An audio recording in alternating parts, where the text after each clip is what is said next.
ರಾಗಿ ಮುದ್ದೆ ಸೊಪ್ಸಾರು. ಕುಕ್ಕರ್ನಲ್ಲಿ 2 ಲೋಟ ನೀರನ್ನು ಹಾಕೋಣ.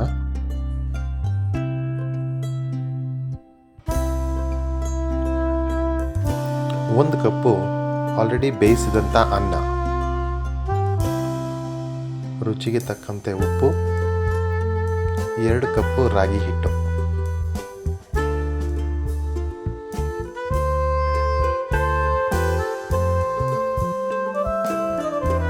ಲಿಡ್ನ ಕ್ಲೋಸ್ ಮಾಡಿ ಒಂದು 3 ನಿಮಿಷ ಹಬೆಯಲ್ಲಿ ಬೇಯಿಸೋಣ. ಮತ್ತೆ ಓಪನ್ ಮಾಡಿ ನಿಧಾನವಾಗಿ ಕಟ್ಟಿಗೆ ಸಹಾಯದಿಂದ ಮುಚ್ಚೋಣ.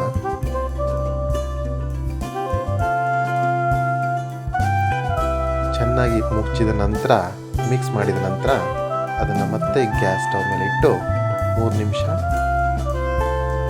ಮತ್ತೆ ಬೇಯಿಸೋದು. ನಂತರ ಬೆಂದಂತಹ ಮುದ್ದೆ ಒಂದು ತಟ್ಟೆಗೆ ಸ್ವಲ್ಪ ತುಪ್ಪವನ್ನು ಸವರಿ ಅದರಲ್ಲಿ ಹಾಕಿ